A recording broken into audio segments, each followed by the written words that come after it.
cette femme-là aujourd'hui qui a une famille par la grâce de Dieu. C'est cette femme-là qui se tient devant vous pour vous dire que Dieu est là et qu'il est fidèle parce qu'il m'a dit. Qu'est-ce qu'il m'a dit, ce Dieu-là? La dernière intervention chirurgicale. Alléluia. Et oui, c'était la dernière. Parce que après cette intervention, oh, Kombo na Yesu ezali monene. Kombo na Yesu ezali makasi. Kombo na Yesu ezali na nguya. Ekopesa lobiko, ekopesa esengo, ekopesa kinyama pamboli. Ngai nabo tina kombo na Yesu, biso tobo tina kombo na Yesu, yope okobota na kombo na Yesu. Jésus, merci. Merci Jésus. Félicitations, madame. Merci Jésus.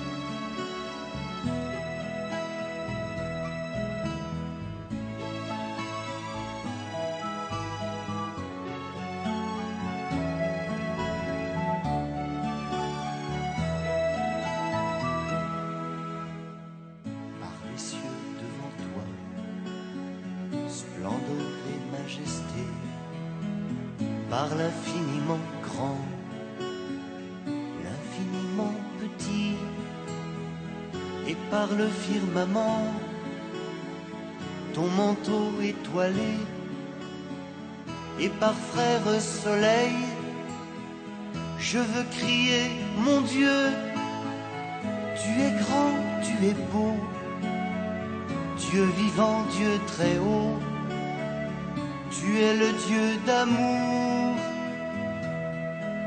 Mon Dieu, tu es grand, tu es beau, Dieu vivant, Dieu très haut, Dieu présent en toute création. J'ai fait de l'Éternel mes délices. Il m'a donné sa servante que mon cœur a tant désiré. Alléluia. Peut-être que pour toi, c'est un autre sujet. Alors prends une décision aujourd'hui. Amen. Prends une très bonne décision. Et la décision que tu prendras fera à ce que tu puisses commencer à marcher dans la sanctification. Loko ya mosali na elelo esimba libumu moko esimba motema moko ekangola pe libota moko po stérilité ezaka kobota te soki pe Yesu na fandi na motema te eza pe stérilité. Amen.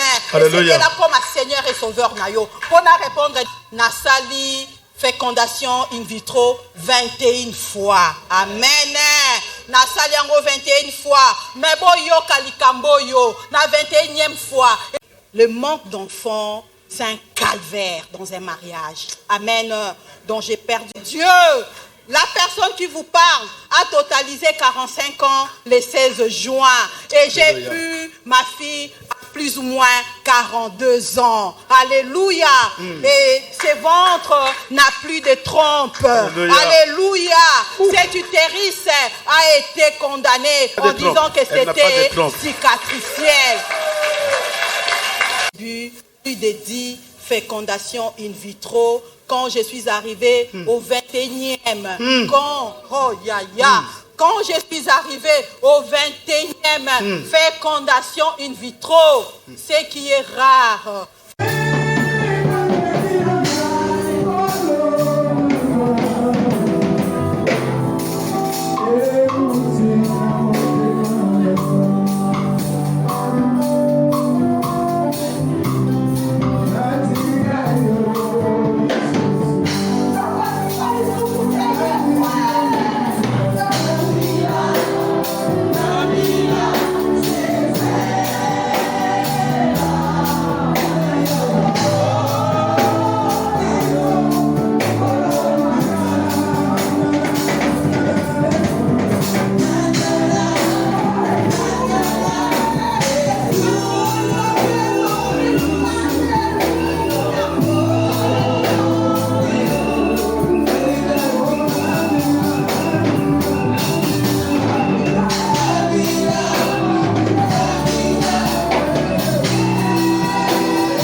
Je suis votre sœur Nadine. Voilà,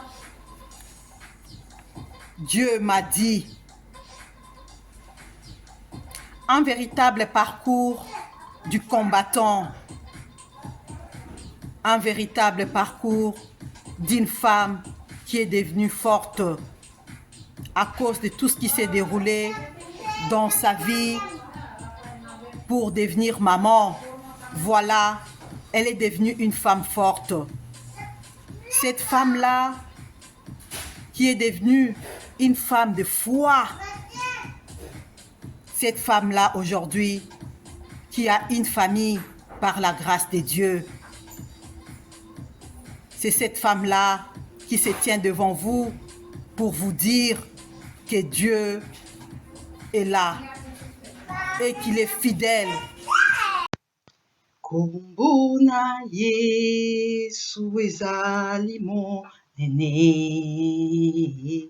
Kombo na Yesu ezali makasi. Kombo na Yesu ezali na nguya. Ekopesa lobiko, ekopesa esengo, ekopesa kinyama pamboli. Ngai nabo tina kombo na Yesu, biso tobo tina kombo na Yesu, yope okobota na kombo na Yesu. Et donc ce Dieu-là a utilisé l'équipe de ces médecins et voilà, je suis allée voir mon médecin. Seulement, faute de temps, il n'a pas pu me donner toutes les informations nécessaires concernant les PMA, aussi bien que la fécondation in vitro. Je parle d'un médecin, mais il s'agit d'une équipe. Voilà, la brochure est là. Bienvenue au centre de fertilité. Et je vais donc voir le point essentiel. Nous sommes ici à la page 10 qui nous parle de la fécondation in vitro. Je vais aller vite chercher la page 10. Donc là, je regarde la table de contenu pour que nous puissions avoir la facilité et aller droit au but. Et voilà, nous sommes à la page 10, fécondation in vitro, la FIV. Si une insémination intra-utérine n'a pas abouti à une grossesse ou que le problème de fertilité ne peut être résolu par des inséminations, la fécondation in vitro mais il bouge plus comme avant. Envisagée. Et donc, la première étape de la FIV consiste à la stimulation ovarienne. Voilà, je ne sais pas si ça sera facile de le voir, la stimulation ovarienne. Et la deuxième étape, je vais d'abord voir le contenu de la stimulation ovarienne. Je vous le montre en image. Voilà la stimulation ovarienne. Comment est-ce que ça se passe? Donc, il y a l'image d'une dame avec le médecin et nous sommes en train de voir là à côté, il y a les médicaments, donc les produits qu'il faut injecter et il y en a d'autres qu'il faut boire, donc prendre par la voie orale et par la suite, il y aura des contrôles par l'échographie. Et voilà, c'est comme ça que ça s'est passé avec votre sœur. Voilà, la stimulation ovarienne. Chérie, arrête de faire ça. Et après la stimulation ovarienne, je regarde ici, il y a la ponction ovocytaire. aspiration folliculaire, PCAP in English. Voilà, donc la deuxième étape, c'est ici, la ponction. Voilà, en quoi consiste la ponction? C'est donc l'intervention chirurgicale, une petite intervention chirurgicale dont je vous ai parlé tantôt. Et pour la ponction ovocytaire, la patiente se présente en jeûne sans avoir mangé ni boire depuis la veille à partir de minuit avec son époux, et comme moi, c'était avec mon époux 45 minutes avant la ponction prévue, et on doit s'inscrire avant d'aller se présenter là où l'intervention va se dérouler, et il faudrait apporter tous les documents nécessaires pour les consentements. Et voilà, donc c'est comme ça que cela se déroule. Et après la ponction, on doit bien garder les ovocytes, les œufs. Voilà, on doit bien garder les œufs, les ovocytes. Ils sont là. Et là, c'est la deuxième étape. Et par la suite, nous avons les traitements de l'échantillon des spermes. Donc, après les prélèvements de l'échantillon des spermes, il faudrait que ces échantillons puissent être également traités. Donc, c'est un peu ça. Je vais voir un peu. Voilà, traitement de l'échantillon des spermes. Vous pouvez également voir sur Internet pour essayer un peu d'enrichir les recherches. Et voilà, donc là, il y a la consultation. Comme vous les voyez, c'est toujours deux personnes, l'homme et la femme. Donc, tout ce qui est problème pour avoir d'enfants, comme on l'appelle stérilité, ne concerne pas que la femme, non plus l'homme. Il s'agit d'une situation qui concerne deux personnes. C'est ma maman qui m'appelle. Allô, bonjour mamie. Bonjour, maman la Périne. Ah,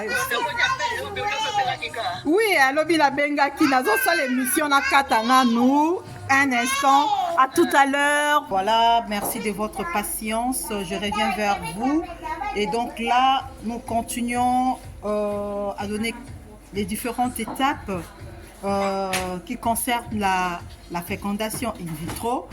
Et nous découvrons en même temps ensemble, parce que oui, c'est vrai, je suis passée par là, mais je ne suis pas médecin, et mon médecin m'a proposé cette brochure. Voilà, cette brochure pour qu'on puisse ensemble avec vous découvrir ce qui s'est passé réellement voilà, durant mon parcours des traitements FIV. Et là, j'ai parlé de la troisième étape qui consiste au traitement de l'échantillon des spermes. Et la quatrième étape, c'est donc ici je vois comment la FIV se déroule tel en laboratoire, et on nous donne quelques explications de la manière dont elle se déroule. Vous voyez ici quelques petits cercles, donc il y a les informations concernant chaque étape au niveau du laboratoire pour la FIV. Et donc la cinquième étape, c'est l'injection ICC, si je l'ai bien prononcé, et quand elle est nécessaire. Donc il y a l'injection ici et quand est-ce que l'intervention en question ou l'injection est-elle nécessaire. Et voilà, donc il y a également les informations nécessaires par rapport à cette étape. J'essaie un peu d'aller vite pour ne pas vous fatiguer. Voilà, l'image est là, la photo est là. C'est la 5e étape. Et il y a également la 6e étape. Donc la 6e étape consiste au transfert embryonnaire. C'est ici. Voilà, 6e étape, les transferts embryonnaires. Et voilà donc son image est là. Les transferts embryonnaires, son image est là. Et la 7e étape, c'est après les transferts.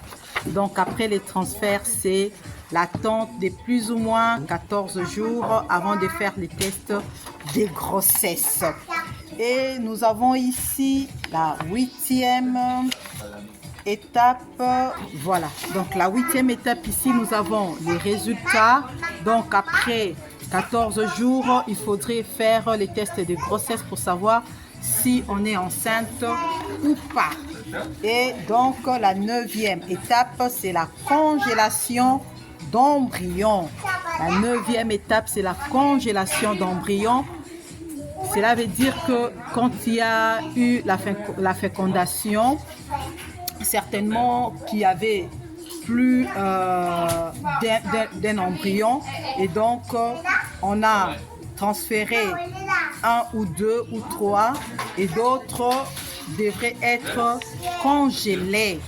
Et c'est ce qui fait que pour la suite, si les couples souhaitent avoir encore d'enfants, il n'y aura plus toutes ces étapes. Là, ça sera rien que un traitement très très simple, et puis après ça sera les transferts. Et voilà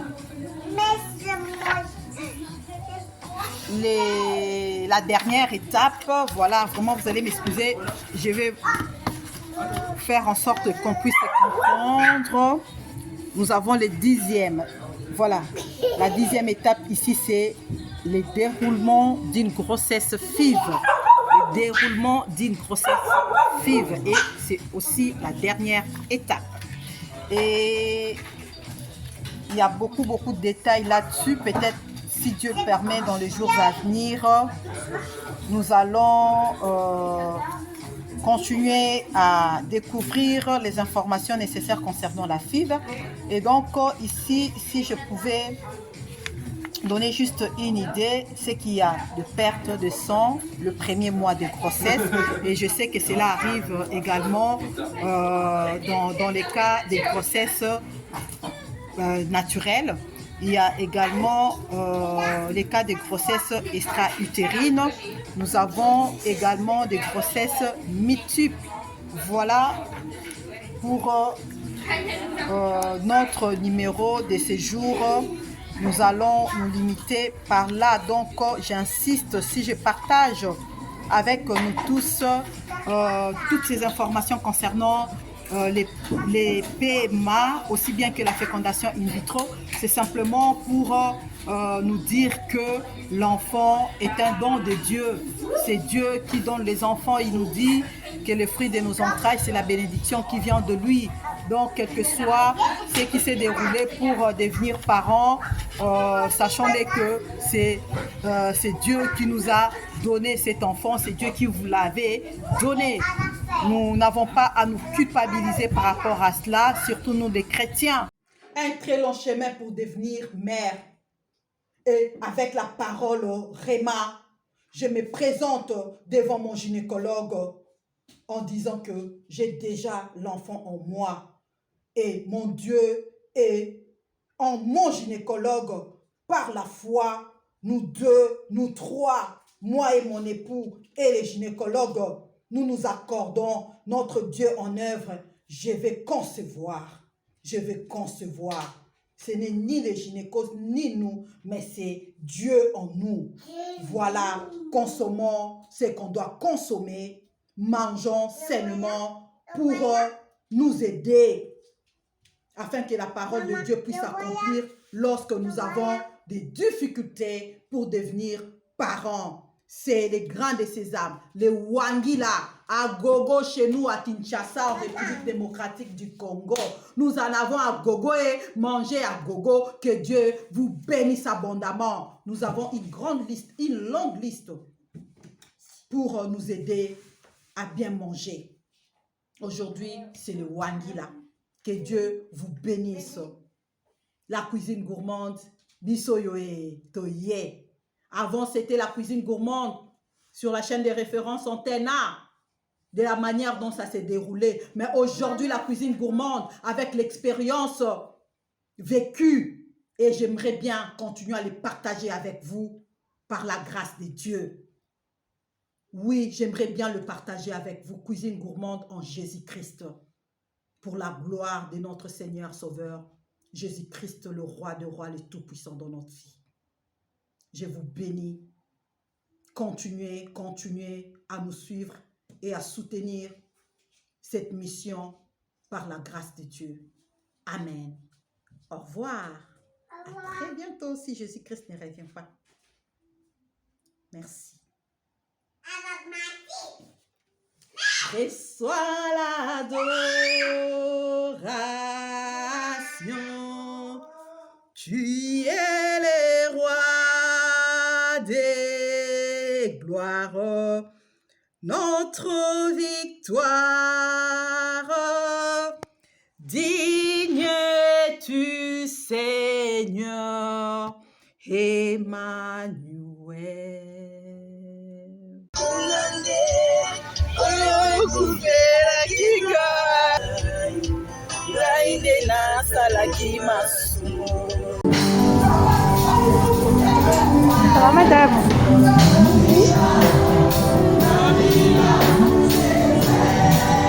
Et donc, Dieu m'avait demandé de tenir les mains du médecin pour qu'ensemble, nous puissions prier.